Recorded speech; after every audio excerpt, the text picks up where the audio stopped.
بسم اللہ الرحمن الرحیم۔ اسلامیات جماعت دوم کی کتاب میں خوش آمدید۔ آج ہم سبق نمبر 2 کا آغاز کریں گے، یعنی باب نمبر 1 قرآن مجید و حدیث نبوی کیا۔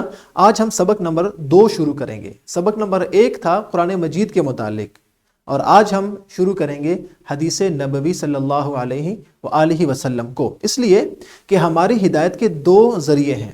سب سے پہلے قرآن مجید ہے، اور اس کے بعد ہے حدیث نبوی، یعنی آپ صلی اللہ علیہ وآلہ وسلم کا فرمان مبارک، ارشاد مبارک جو وہ اپنی زبان مبارک سے ادا کرتے ہیں۔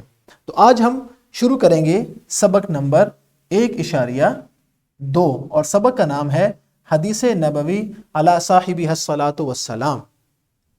سب سے پہلے اس کے SLOs کو دیکھتے ہیں۔ تو آج کے ہمارے 2 SLOs ہیں، اس سبق کے 2 SLOs ہیں، اور اس پورے سبق میں جیسے کہ اس سے پہلے تعارفی ویڈیو میں ہم نے آپ کو بتایا کہ اس سبق میں 2 احادیث ہیں۔ تو آج ہم پہلی حدیث پڑھیں گے، اور حدیث پڑھنے سے پہلے دیکھتے ہیں آج کے حاصلات تعلم یعنی SLOs کو۔ آج کا ہمارا پہلا SLO ہے 2 مختصر صحیح و مستند احادیث مع ترجمہ یاد کر سکیں، اور ہمارا دوسرا SLO ہے احادیث کو سمجھ کر روزمرہ زندگی میں ان کی تعلیمات پر عمل کر سکیں۔ تو گویا کہ ہمارے کل 3 کام ہیں۔ نمبر 1 حدیث کو اور اس کے ترجمہ کو یاد کرنا، یہ ہمارا پہلا کام ہے۔ اس کے بعد حدیث کو سمجھنا، یہ ہمارا دوسرا کام ہے، یاد کرنا اور اس کے بعد سمجھنا۔ اور تیسرا کام اور اہم ترین کام کیا ہے؟ ان کی تعلیمات پر عمل کرنا۔ تو آج ہم نہ صرف یہ کہ حدیث کو یاد کریں گے، اس کا ترجمہ یاد کریں گے، بلکہ ہم اس کے مطابق انشاءاللہ عمل کی کوشش بھی کریں گے۔ اور اس حدیث کو، جو آج کی حدیث ہے، یہ ہے درود کے بارے میں، تو لہٰذا اس کو آپ نے نہایت غور سے سننا ہے، اور انشاءاللہ آپ نے اس پر عمل بھی کرنا ہے۔ اس کے بعد چلتے ہیں دہرائی کے کچھ سوالات ہیں جو کہ آپ کے پچھلے اسباق سے متعلق ہیں۔ پچھلا سبق ہمارا تھا اللہ تعالیٰ کی نعمتیں اور کچھ انعامات اور ان کے بارے میں، تو ان کے بارے میں کچھ سوالات ہیں۔ سب سے پہلا سوال ہے کہ تمام نعمتیں کون عطا کرتا ہے؟ ہم جتنی بھی نعمتیں روزمرہ زندگی میں استعمال کرتے ہیں، دیکھتے ہیں، اپنی عام زندگی میں ان کا استعمال کر کے اپنی زندگی کو بہتر اور اچھا بناتے ہیں۔ تو پہلا سوال یہ ہے کہ وہ تمام نعمتیں کون عطا کرتا ہے؟ کون ہے وہ ہستی، کون ہے وہ ذات جو ہمیں یہ تمام نعمتیں عطا کرتی ہے؟ بالکل ٹھیک بتایا، وہ ہے اللہ تعالی۔ وہ ہے اللہ تعالیٰ کی ذات ہے جو ہمیں تمام نعمتیں عطا کرتی ہے، اور ہم اس کی نعمتوں کا شکر بھی ادا کرتے ہیں۔ اس کے بعد ہے اگلا سوال، کیا آپ کو کوئی حدیث مبارکہ یاد ہے؟ یا اگر آپ کو کوئی حدیث مبارکہ یاد ہے، اردو میں ہو، عربی میں ہو، یا کسی اور زبان میں، اس کا کوئی حصہ ہو، آپ ابھی اسی وقت اپنی سیٹ پر، اپنی نشست پر کھڑے ہو جائیے، اور باری باری جس بچے کو جو حدیث یاد ہے وہ زبانی سنائے۔ اس کے بعد انشاءاللہ ہم یہ ویڈیو لے کر آگے چلتے ہیں۔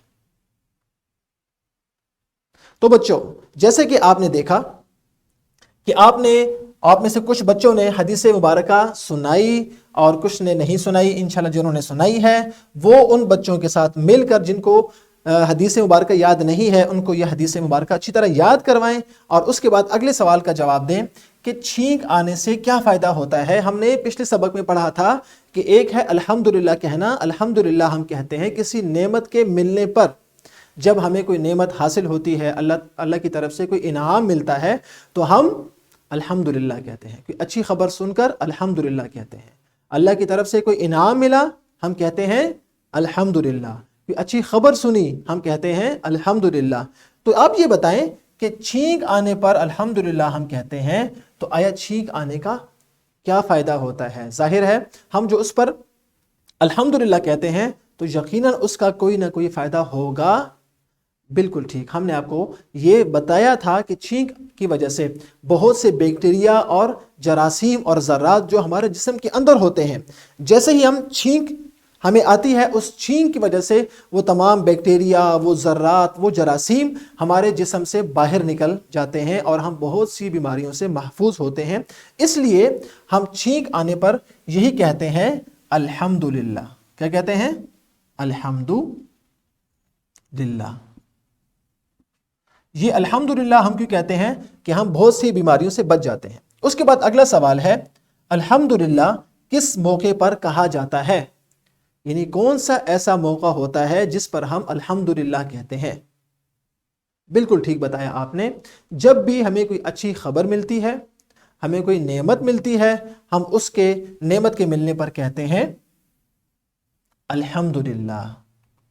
اور آخری سوال آپ سے یہ ہے کہ یرحمک اللہ کس شخص کو کہا جاتا ہے؟ الحمدللہ تو ہم نے کہہ دیا، جب ہم چھینک آتی ہے ہمیں تو ہم کہتے ہیں الحمدللہ، تو اس کے جواب میں ہم کہتے ہیں جس آدمی کو چھینک آئے اور چھینک آنے کے بعد وہ کہے الحمدللہ کہ میں کتنی جو بیماریاں ہیں ان سے بچ گیا، تو جب وہ الحمدللہ کہتا ہے تو اس کے جواب میں ہم کہتے ہیں یرحمک اللہ کہ اللہ تعالیٰ آپ پر رحم فرمائے۔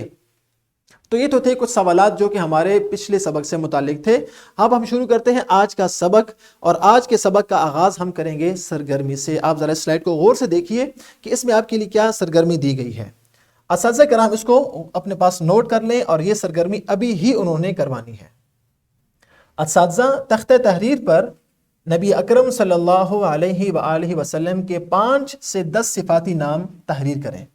ابھی وہ 5 سے 10 صفاتی نام تختہ تحریر پر لکھ لیں، اور طلبہ ان میں سے اپنی مرضی کے جو وہ چاہیں، اپنی مرضی کے کوئی سے 3 اسماء مبارکہ یعنی 3 نام ایک پرچی پر لکھیں، اگر ان کے پاس کاپی ہے تو اپنی کاپی پر لکھ لیں، اور ان کے سامنے یعنی 3 نام جب لکھیں گے تو ان کے سامنے لکھیں گے وہ مختصر درود شریف یعنی صلی اللہ علیہ وآلہ وسلم۔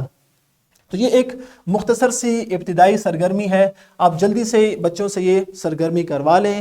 تختہ تحریر پر آپ کوئی سے 5 سے 10 صفاتی نام جناب نبی کریم صلی اللہ علیہ وآلہ وسلم کے لکھوا لیں، اور بچے ان میں سے کوئی سے 3 نام اپنی اسلامیات کی کاپی پر لکھیں، اور اس کے بعد مختصر درود شریف صلی اللہ علیہ وآلہ وسلم اپنی کتاب سے دیکھ کر وہ لکھ لیں۔ انشاءاللہ جیسے ہی یہ سرگرمی مکمل ہو جاتی ہے ہم باقاعدہ اپنے سبق کا آغاز کرتے ہیں۔ جی تو بچوں، آپ نے یہ سرگرمی کر لی، اور مجھے امید ہے کہ اساتذہ کو بھی خوشی ہوئی ہوگی جب وہ ہر بچے سے 3 نام لکھوائیں گے اور اس کے بعد درود شریف کا استعمال کروائیں گے۔ اس کا مقصد تھا، اس سرگرمی کا مقصد یہ تھا کہ، اور آج کی حدیث بھی اسی کے بارے میں ہے، کہ ہم جب بھی نبی کریم صلی اللہ علیہ وآلہ وسلم کا نام مبارک سنیں، لکھیں، بولیں، ہم ہمیشہ اس کے بعد کیا کہیں؟ صلی اللہ علیہ وآلہ وسلم، یعنی درود شریف پڑھیں۔ اور آپ کے سامنے جو حدیث مبارکہ ہے وہ بھی یہی ہے، آپ اس سلائیڈ میں دیکھ سکتے ہیں کہ آپ صلی اللہ علیہ وسلم نے فرمایا وہ آدمی بخیل ہے، بخیل مطلب کنجوس، وہ آدمی بخیل ہے۔ کون آدمی؟ جس کے پاس میرا ذکر کیا جائے یعنی میرا نام لیا جائے اور وہ مجھ پر درود نہ بھیجے۔ یعنی دیکھیں آپ صلی اللہ علیہ وسلم نے خود اس بات کا اظہار فرمایا، اور اس آدمی کو بخیل کہا۔ کس آدمی کو؟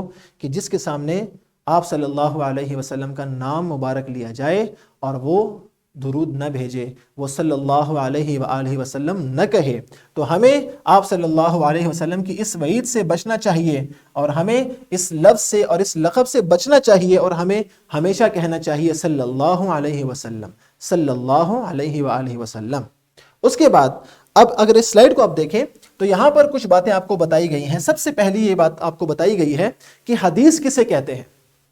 یاد رکھیں چونکہ یہ سبق حدیث سے متعلق ہے، لہٰذا حدیث کہتے ہیں آپ صلی اللہ نبی اکرم صلی اللہ علیہ وسلم کے فرمان مبارک کو، یعنی جو بات آپ صلی اللہ علیہ وسلم نے ارشاد فرمائی، جو بھی ان کی مبارک زبان سے اور پاک زبان سے الفاظ ادا ہوتے ہیں ان کو ہم کہتے ہیں حدیث۔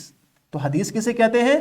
آپ صلی اللہ علیہ وسلم کے فرمان مبارک کو، یعنی آپ صلی اللہ علیہ وسلم نے جو بات ارشاد فرمائی، جو بات بھی ارشاد فرمائی وہ بات کیا ہے؟ حدیث ہے۔ دوسری بات، اور حدیث کی اہمیت کیا ہے، ہمیں حدیث پر عمل کرنا چاہیے یا نہیں؟ تو یاد رکھیں کہ اللہ تعالیٰ نے ہمیں قرآن مجید میں بار بار آپ صلی اللہ علیہ وسلم کی اطاعت کا حکم دیا ہے کہ اگر تم مسلمان ہو تو نبی اکرم صلی اللہ علیہ وسلم کی اطاعت کرو۔ اور اگلی بات آپ یہ سمجھیں کہ حدیث کیا ہے؟ حدیث ہماری ہدایت کا ذریعہ ہے، ہماری رہنمائی کا ذریعہ ہے۔ جب ہم حدیث پر عمل کرتے ہیں تو ہم سیدھے راستے پر چلتے ہیں، اور چونکہ نبی اکرم صلی اللہ علیہ وسلم نے ہمیں ہمیشہ سیدھا راستہ دکھایا، حدیث جو بھی حدیث ہوگی اس پر عمل کرنا ہماری نجات کا ذریعہ ہوگا، اس پر عمل کر کے ہم اچھے مسلمان بن سکتے ہیں، ہم برائی سے بچ سکتے ہیں اور نیکی پر عمل کر سکتے ہیں۔ اور ہدایت کا بھی راستہ کیا ہے؟ سیدھا راستہ بھی دکھاتی ہے ہمیں حدیث مبارکہ، اور آپ کی باتوں پر عمل کر کے ہم دونوں جہان میں، نہ صرف یہ کہ دنیا میں بلکہ دونوں جہان میں کامیاب ہو سکتے ہیں۔ تو آپ کو حدیث کا معنی، اس کی اہمیت اور اس پر عمل کرنے کی ضرورت ہم نے آپ کو بتائی۔ اب اس کے بعد آج کی حدیث کیا ہے؟ آج کی حدیث میں سب سے پہلے ہمیں یہ بتایا گیا ہے کہ ہم جب بھی نبی اکرم صلی اللہ علیہ وسلم کا نام مبارک سنیں تو ہمیں کیا پڑھنا چاہیے؟ درود شریف پڑھنا چاہیے، ہمیں پڑھنا چاہیے صلی اللہ علیہ وآلہ وسلم۔ جب بھی سنیں، آپ کے ٹیچر بولیں آپ سنیں، آپ کے والدین بولیں آپ سنیں، کوئی بڑا یا چھوٹا، کوئی عالم دین بولے، جو بھی بولے اور آپ سنیں، آپ صلی اللہ علیہ وسلم کا جو بھی نام سنیں، آپ نے کہنا ہے صلی اللہ علیہ وسلم۔ یہ ہر بچے کے لیے لازمی ہے۔ اور دو باتیں ہیں، ایک تو یہ کہ درود شریف پڑھنا آپ صلی اللہ علیہ وسلم کا حق ہے، آپ صلی اللہ علیہ وسلم کا حق ہے کہ ہم درود شریف لازمی پڑھیں، اور ہر مسلمان پر فرض بھی ہے کہ وہ اس حق کو ادا کرے۔ کیوں؟ ہم نے جو حدیث پاک پڑھی تاکہ ہم اس وعید میں داخل نہ ہوں کہ آپ صلی اللہ علیہ وسلم نے کنجوس قرار دیا کس آدمی کو؟ جو کہ آپ صلی اللہ علیہ وسلم کا نام مبارک سنے اور درود شریف نہ پڑھے صلی اللہ علیہ وسلم۔ اس کے بعد یاد رکھیں کہ درود شریف پڑھنے سے ہمیں بہت سے فوائد بھی حاصل ہوتے ہیں، مثلا، اور آج کی حدیث بھی، جو آج ہم حدیث پڑھیں گے وہ بھی اسی کے بارے میں ہے۔ ہم انشاءاللہ تعالی درود شریف کی جو اہمیت ہے اور وہ فضیلت ہے وہ آپ کو بتائیں گے۔ اگر آپ کتاب میں دیکھیں تو آپ کے سامنے یہ حدیث مبارکہ موجود ہے کہ آپ صلی اللہ علیہ وسلم نے فرمایا، من صلی علی واحدۃ صلی اللہ علیہ عشرا۔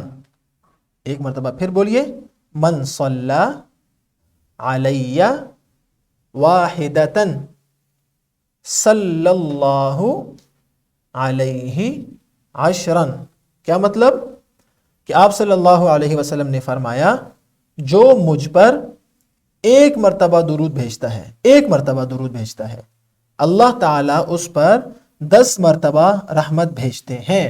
یعنی اب دیکھیں، جیسے کہ درود پڑھنے کا فائدہ ہے تو ایک بڑا فائدہ تو ہمیں بھی ہوا کہ ہم نے درود پڑھا ایک مرتبہ، اور رحمتیں کتنی؟ 10 رحمتیں اللہ تعالیٰ کی طرف سے نازل ہوئی۔ تو آپ نے دیکھا کہ حدیث میں درود کی کیا فضیلت اور کیا فائدہ بیان ہوا کہ درود ایک مرتبہ آپ نے پڑھنا ہے، لیکن رحمتیں اللہ تعالیٰ کی 10 نازل ہوں گی۔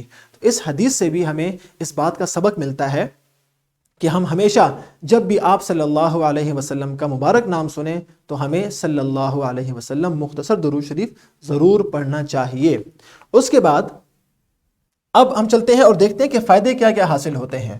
ایک اور حدیث کے مطابق، اور آج کی حدیث میں ہم نے پڑھا کہ سب سے پہلا فائدہ یہ ہے کہ اللہ تعالیٰ کی رحمت نازل ہوتی ہے اس آدمی پر جو کہ درود شریف پڑھتا ہے۔ سب سے پہلا فائدہ اس کا یہ ہے۔ دوسرا فائدہ کیا ہے؟ گناہوں کا معاف ہونا۔ جب ہم درود شریف پڑھتے ہیں تو ہمارے گناہ معاف ہوتے ہیں۔ اور تیسرا فائدہ، نیکیاں ملنا، بے شمار نیکیاں ملتی ہیں، اور ایک حدیث کے مطابق 10 نیکیاں ملتی ہیں ایک مرتبہ درود شریف پڑھنے پر۔ اور سب سے آخری بات، درجے بلند ہونا، ہمارا مقام اللہ تعالیٰ کے ہاں اور بلند ہوگا۔ تو یہ 4 فائدے ہیں درود شریف کے جو مختصر ہم نے آپ کو بتائے۔ نمبر 1، اللہ تعالیٰ کی رحمت نازل ہونا، نمبر 2، گناہ معاف ہونا، نمبر 3، نیکیاں ملنا، اور نمبر 4، درجے بلند ہونا۔ یہ ہے درود شریف کی فضیلت، اہمیت اور اس کے فوائد۔ اب ہم ایک سرگرمی آپ کو دیتے ہیں، اور یہ سرگرمی آپ نے ابھی اسی وقت کلاس میں کرنی ہے۔ 2 کی جوڑیاں بنا کر طلبہ ایک دوسرے سے باری باری احادیث اور ان کا ترجمہ یا مفہوم سنیں۔ یعنی ایک بچہ ایک حدیث سنائے جو آج ہم نے پڑھی ہے، صرف وہی حدیث، اور دوسرا اس کا ترجمہ سنائے گا۔ پھر یہ والا بچہ حدیث مبارکہ سنائے گا اور دوسرا بچہ اس کا ترجمہ یا اس کا مفہوم سنائے گا۔ اور یہ آپ نے تب تک کرنا ہے جب تک دونوں بچوں کو حدیث اور اس کا ترجمہ یا مفہوم اچھی طرح یاد نہ ہو جائے، اور یہ ایکٹیویٹی آپ نے ابھی کلاس میں کرنی ہے۔ اس کے بعد ہے گھر کا کام۔ گھر کے دو کام ہم نے آپ کو دیے ہیں. پہلا کام تو نہایت آسان اور مزے کا ہے کہ آپ نے آج کی حدیث کو خوشخط تحریر کرنا ہے. ایک پیارا سا پھول بنانا ہے, ایک پیارا سا ڈیزائن بنا کر اس میں آپ نے اس حدیث مبارکہ کو, صرف حدیث کو آپ نے خوشخط تحریر کرنا ہے, اور جو ڈیزائن جو پھول آپ نے بنایا ہے اس میں آپ نے رنگ بھی بھرنا ہے. اور دوسرا گھر کا کام کیا ہے کہ والدین کے ساتھ مل کر کم از کم 10 بار آپ نے درود شریف پڑھنا ہے. جو آج ہم نے پڑھا صلی اللہ علیہ وآلہ وسلم, یہ درود شریف آپ نے کم از کم 10 مرتبہ والدین کے ساتھ مل کر پڑھنا ہے, اور ہر بار ایک پھول کی پتی بنا کر اس میں رنگ بھرنی ہے. یعنی آپ نے جب ایک مرتبہ درود شریف پڑھا تو آپ نے ایک پھول کی پتی بنا لی, 2 3 4 5 6, جب آپ 10 مرتبہ درود شریف مکمل پڑھ لیں گے اور کر لیں گے اور 10 پتیاں آپ کے پاس جمع ہو جائیں گی, تو ان پتیوں کو ملا کے آپ نے اس میں رنگ بھرنا ہے اور ایک خوبصورت سا پھول بنانا ہے, تاکہ آپ کا پھول جب مکمل ہو جائے گا تو آپ نے وہ پھول کمرہ جماعت میں لانا ہے اور اساتذہ کرام کو دکھانا ہے. یہ ہے آپ کے گھر کا کام. اس کے بعد جلدی سے دیکھتے ہیں کہ آج کے سبق میں ہم نے کیا پڑھا. سب سے پہلے ہم نے یہ سیکھا کہ حدیث آپ صلی اللہ علیہ وسلم کی بات کو اور آپ صلی اللہ علیہ وسلم کے فرمان مبارک کو کہا جاتا ہے. جو بات بھی آپ صلی اللہ علیہ وسلم اپنی زبان سے ارشاد فرماتے ہیں اس کو کہا جاتا ہے حدیث. دوسرا ہم نے یہ پڑھا کہ حدیث ہماری ہدایت کا ذریعہ ہے, ہماری رہنمائی کا ذریعہ ہے, لہٰذا ہر مسلمان کو حدیث پر عمل کرنا چاہیے. اور آج کی حدیث میں ہم نے درود شریف کی اہمیت پڑھی کہ ہر مسلمان کو درود شریف بار بار پڑھنا چاہیے. جب بھی آپ صلی اللہ علیہ وسلم کا نام مبارک سنے, بولے یا لکھے تو درود شریف لازمی بولنا بھی چاہیے اور لکھنا بھی چاہیے. اور اس کے بعد ہم نے درود شریف کے فوائد بتائے کہ فوائد کیا کیا ہیں. 4 فوائد ہم نے آپ کو بتائے, وہ آپ نے اسی طرح یاد کرنے ہیں. اور آخر میں ہم نے یہ ارادہ کیا اور وعدہ کیا کہ ہم ہر روز کم از کم 10 مرتبہ درود شریف ضرور پڑھیں گے. یہ تھا ہمارا حدیث کا پہلا سبق. انشاءاللہ اس کی پی پی ٹی, اس کا لیسن پلان اور اس کی ورک شیٹ انشاءاللہ آپ کو نیچے لنک میں مل جائے گی. وہ آپ نے ڈاؤن لوڈ کرنی ہے اور اس کو حل کر کے آپ نے کمرہ جماعت میں لے کے آنا ہے. انشاءاللہ اگلی ویڈیو میں ہم اگلی حدیث پڑھیں گے. فی امان اللہ.